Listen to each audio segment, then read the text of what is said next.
ಪಹಲ್ಗಾಮ್ ನರಮೇಧದಲ್ಲಿ 3 ಕಾಶ್ಮೀರಿಗಳು ಕೂಡ ಭಾಗಿಯಾಗಿದ್ರು ಅನ್ನುವಂಥದ್ರ ಬಗ್ಗೆ ಶಂಕೆ ವ್ಯಕ್ತವಾಗ್ತಾ ಇದೆ. ಕೆಲವೊಂದಷ್ಟು ಸೋರ್ಸಸ್ ಪ್ರಕಾರ ಇದರಲ್ಲಿ 3 ಕಾಶ್ಮೀರಿಗಳಿದ್ರು, ಹಾಗೆ 2 ಉಗ್ರರಿದ್ರು. ಸೊ ಅವ್ರು 5 ಜನ ಸೇರಿ ಮಾಡಿರುವಂತಹ ಒಂದು ಪ್ಲಾನ್ ಇದು. 26 ಜನರ ಉಸಿರು ನಿಲ್ಲಿಸಿರುವಂತಹ ಈ ರಾಕ್ಷಸರಲ್ಲಿ ಕಾಶ್ಮೀರಿಗಳು ಕೂಡ ಇದ್ರು ಅನ್ನುವಂಥದ್ರ ಬಗ್ಗೆ ಒಂದಷ್ಟು ಈಗ ಸಂಶಯಗಳು, ಈ ರೀತಿಯಾದಂತಹ ಒಂದಷ್ಟು ಮಾಹಿತಿ ಕೂಡ ಈಗ ಹೊರಬರ್ತಾ ಇದೆ. ಅಫ್ಕೋರ್ಸ್, ಯಾಕಂದ್ರೆ ಇಷ್ಟು ದೊಡ್ಡ ಮಟ್ಟದ ಒಂದು ಕಾರ್ಯಾಚರಣೆಯನ್ನ ಉಗ್ರರು ಮಾಡ್ತಾರೆ ಅಂತ ಹೇಳಿದ್ರೆ ಅವ್ರಿಗೆ ಲೋಕಲ್ಸ್ ಸಪೋರ್ಟ್ ಇಲ್ದಲೆ ಈ ರೀತಿಯಾಗಿ ಮಾಡೋದಕ್ಕೆ ಸಾಧ್ಯನಾ? ಈ ಜಾಗದಲ್ಲಿ ಸೇನೆ ಇರೋದಿಲ್ಲ, ಸೇನೆ ತುಂಬಾ ಹೊತ್ತಾಗತ್ತೆ ಇಲ್ಲಿಗೆ ರೀಚ್ ಆಗೋದಕ್ಕೆ ಅನ್ನುವಂಥ ಎಲ್ಲಾ ಮಾಹಿತಿ ಈ ಉಗ್ರರಿಗೆ ತಿಳಿದುಕೊಂಡೇ ಬಂದು ಅಟ್ಯಾಕ್ ಮಾಡಿರುವಂಥದ್ದು ಅನ್ನುವಂಥದ್ದು ಸ್ಪಷ್ಟ. ಆ ಮಾಹಿತಿಯನ್ನ ಯಾರು ಶೇರ್ ಮಾಡ್ಕೊಳ್ಳೋದಕ್ಕೆ ಸಾಧ್ಯ? ಯಾಕಂದ್ರೆ ಇಂಥ ಒಂದು ಪ್ರವಾಸಿ ತಾಣ, ಸುಮಾರು ಒಂದು ದಿನಕ್ಕೆ 4,000-5,000 ಜನ ಇಲ್ಲಿಗೆ ಬರ್ತಾರೆ ಅನ್ನುವಂಥದ್ದಿದ್ರೆ ಸೇನೆ ಯಾಕೆ ಇರಲಿಲ್ಲ ಅಲ್ಲಿ, ಸೇನೆಯ ಒಬ್ಬ ವ್ಯಕ್ತಿಯು ಕೂಡ ಯಾಕಿರಲಿಲ್ಲ ಅನ್ನುವಂಥ ಒಂದು ಪ್ರಶ್ನೆ ಸಹಜವಾಗಿ ಎಲ್ಲರಲ್ಲೂ ಕೂಡ ಮೂಡುವಂಥದ್ದು. ಅದಾದ ನಂತರ ಘಟನೆ ಆಗಿ ಸುಮಾರು ಒಂದು 40 ನಿಮಿಷಗಳ ನಂತರ ಅಲ್ಲಿಗೆ ಸೇನೆ ಬರುತ್ತೆ ಅಂತ ಹೇಳಿದ್ರೆ 2025-26ರ ಅಡ್ಮಿಷನ್ಸ್ ಓಪನ್ ಆಗಿದೆ. ನಿಮ್ಮ ಸೀಟ್ಗಳನ್ನು ಈಗಲೇ ರಿಸರ್ವ್ ಮಾಡಲು ಕರೆ ಮಾಡಿ 9900072632 ಅಥವಾ visit Saptagiri NPS university Bengaluru. ಇಷ್ಟೊಂದು ಡಿಲೇ ಆಗಿದೆ ಅನ್ನುವಂಥದ್ರ ಬಗ್ಗೆ ಕೂಡ ಪ್ರಶ್ನೆಗಳು ಮೂಡ್ತಾ ಇವೆ. ಇದೆಲ್ಲವೂ ಕೂಡ ಗೊತ್ತಿದ್ದೇ ಯಾರೋ ಒಬ್ಬ ಸ್ಥಳೀಯರು ಒಂದಷ್ಟು ಜನ ಸೇರಿ ಇದರ ಮಾಹಿತಿಯನ್ನ ಶೇರ್ ಮಾಡಿಕೊಂಡು ಉಗ್ರರು ಈ ಒಂದು ಕೃತ್ಯವನ್ನ ಎಸಗಿದ್ದಾರಾ ಅನ್ನುವಂಥದ್ರ ಬಗ್ಗೆ ಸಹಜವಾದಂತಹ ಒಂದು ಪ್ರಶ್ನೆಗಳು ಹೇಳುವಂಥದ್ದು. ಸೊ ಹಾಗಾಗಿ ಇದರಲ್ಲಿ ಒಂದು 3 ಜನ ಕಾಶ್ಮೀರಿಗಳು ಕೂಡ ಇದ್ರು ಅನ್ನುವಂಥದ್ರ ಬಗ್ಗೆ ಹೇಳ್ತಾ ಇದ್ದಾರೆ. ಈಗ ಶ್ರೀನಗರವನ್ನ ತಲುಪಿದ್ದಾರೆ ಸೇನಾ ಮುಖ್ಯಸ್ಥ ಜನರಲ್ ಉಪೇಂದ್ರ ದ್ವಿವೇದಿ ಅವರು. ಪಹಲ್ಗಾಮ್ ಮತ್ತು ಬೈಸರಂಗೂ ಕೂಡ ಭೇಟಿ ಕೊಡ್ತಾರೆ ದ್ವಿವೇದಿ ಅವರು. ಪ್ರವಾಸಿಗರ ನರಮೇಧದ ಬಗ್ಗೆ ಮಾಹಿತಿಯನ್ನ ಪಡಿತಾ ಇದ್ದಾರೆ. ಈಗ ಸದ್ಯಕ್ಕೆ ಜನರಲ್ ದ್ವಿವೇದಿ ಭದ್ರತಾ ಪರಿಶೀಲನೆಯನ್ನ ನಡೆಸ್ತಾ ಇದ್ದಾರೆ. ಸೇನಾ ಮುಖ್ಯಸ್ಥ ಜನರಲ್ ಉಪೇಂದ್ರ ದ್ವಿವೇದಿ ಉಗ್ರರ ವಿರುದ್ಧದ ಕಾರ್ಯಾಚರಣೆ ವಿರುದ್ಧ ಮಾಹಿತಿಯನ್ನ ಈಗ ಸಂಗ್ರಹ ಮಾಡಿಕೊಂಡಿದ್ದಾರೆ.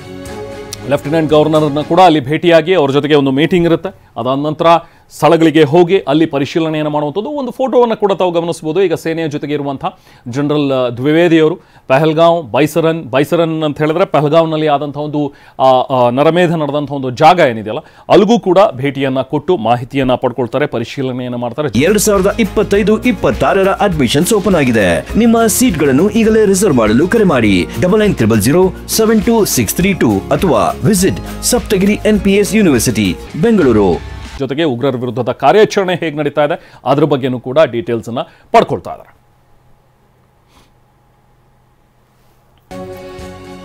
ಇದರ ಬೆನ್ನಲ್ಲೇ ಈಗ ಉಗ್ರರ ವಿರುದ್ಧ ಜಮ್ಮು ಕಾಶ್ಮೀರ ಪೊಲೀಸರು ಕಾರ್ಯಾಚರಣೆಯನ್ನ ಮುಂದುವರಿಸಿದ್ದಾರೆ.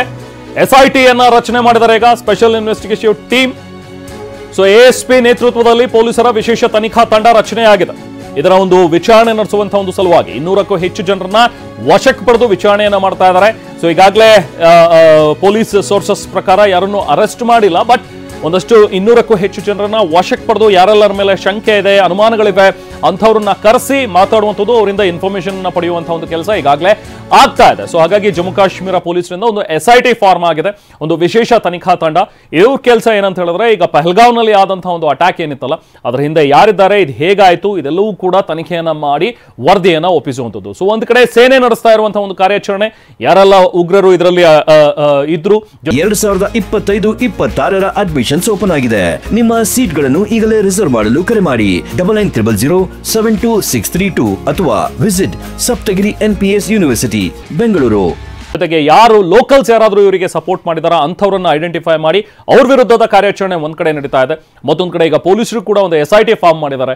ಈ ಘಟನೆ ಹೇಗಾಯ್ತು, ಎಲ್ಲಿ ಲ್ಯಾಪ್ಸ್ ಆಯ್ತು, ಅಥವಾ ಈ ಘಟನೆಗೆ ಏನು ಕಾರಣ, ಇದೆಲ್ಲದರ ಬಗ್ಗೆನೂ ಕೂಡ ಮಾಹಿತಿಯನ್ನು ಅವರು ಕಲೆ ಹಾಕ್ತಿದ್ದಾರೆ.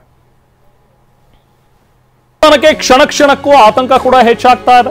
ಕಾರಣ ಅಂತ ಹೇಳಿದ್ರೆ ಭಾರತೀಯ ಸೇನೆ ಹಾಗೆ ಭಾರತ ಸರ್ಕಾರ ತೆಗೆದುಕೊಳ್ತಾ ಇರುವಂತಹ ಒಂದಷ್ಟು ನಿರ್ಧಾರಗಳು. ಸೊ ಹಾಗಾಗಿ ಪಾಕಿಸ್ತಾನಕ್ಕೂ ಕೂಡ ಕ್ಷಣ ಕ್ಷಣಕ್ಕೆ ಒಂದು ಆತಂಕ ಇದೆ. ಗಡಿಯಲ್ಲಿ ಸೇನೆ ಜಮಾವಣೆ ಮಾಡ್ತಾ ಇದೆ ಪಾಕ್. ಜಮ್ಮು ಕಾಶ್ಮೀರ ಗಡಿಯಲ್ಲಿ ಒಂದು ರೀತಿ ಯುದ್ಧದ ಭೀತಿ ಈಗಾಗಲೇ ಆವರಿಸ್ತಾ ಇದೆ. ಸೊ ಹಾಗಾಗಿ ಟ್ಯಾಂಕರ್ಗಳನ್ನ ಕೂಡ ತಂದು ನಿಲ್ಲಿಸ್ತಾ ಇದೆ ಪಾಕಿಸ್ತಾನ ಸೇನೆ. ಮತ್ತಷ್ಟು ಯೋಧರನ್ನ ರವಾನೆ ಮಾಡ್ತಾ ಇದೆ ಪಾಕಿಸ್ತಾನ. ಸೊ ಇದು ಒಂದು ಭಯ. ಹೌದು, ಭಾರತ ಏನಾದರೂ ಇದಕ್ಕೆ ಅಟ್ಯಾಕ್ ಮಾಡಬಹುದು ಅನ್ನುವಂಥದ್ರ ಬಗ್ಗೆ ಒಂದು ಮುನ್ನೆಚ್ಚರಿಕೆ ಕ್ರಮವಾಗಿ ಪಾಕಿಸ್ತಾನ ಕೂಡ ತನ್ನ ಗಡಿಯನ್ನ ಭದ್ರ ಮಾಡ್ಕೊಳ್ತಾ ಇದೆ. ಬಟ್ ಒಂದಂತೂ ಸ್ಪಷ್ಟ, ಭಾರತ ಯಾವತ್ತೂ ಕೂಡ ಶಾಂತಿಪ್ರಿಯ ರಾಷ್ಟ್ರ. ಯಾವತ್ತೂ ನಾವಾಗೆ ಹೋಗಿ ಕಾಲ್ ಕೆರೆದುಕೊಂಡು ಯಾವುದಕ್ಕೂ ಕೂಡ ಜಗಳಕ್ಕೆ ಹೋಗಲ್ಲ. ಒಂದು ವೇಳೆ ಏನಾದರೂ ನಮ್ಮ ತಂಟೆಗೆ ಬಂದರೆ ಆಗ ಭಾರತೀಯ ಸೇನೆ ತಕ್ಕ ಉತ್ತರವನ್ನು ಕೊಟ್ಟೆ ಕೊಡುತ್ತೆ. ಸೊ ಈ ಭಯ ಸಹಜವಾಗಿ ಪಾಕಿಸ್ತಾನಕ್ಕೆ ಇದ್ದೇ ಇದೆ. ಯಾಕಂದರೆ ಪಾಕಿಸ್ತಾನಕ್ಕೆ ಗೊತ್ತಿದೆ ನಾವು ಕಾಲ್ ಕೆರೆದು ಜಗಳ ಸ್ಟಾರ್ಟ್ ಮಾಡಿದ್ದೀವಿ ಅಂತೇಳಿ. ಸೊ ಹಾಗಾಗಿನೇ ಈಗ ಪಾಕಿಸ್ತಾನದ ಕಡೆಯಿಂದಲೂ ಕೂಡ ಅವರ ಗಡಿಯನ್ನು ಭದ್ರಪಡಿಸ್ಕೊಳ್ಳೋ ನಿಟ್ಟಿನಲ್ಲಿ ಅವರ ಸೇನೆಯನ್ನು ಈಗ ಪಾಕಿಸ್ತಾನ ಅಲ್ಲಿ ನಿಯೋಜನೆ ಮಾಡ್ತಾ ಇದೆ.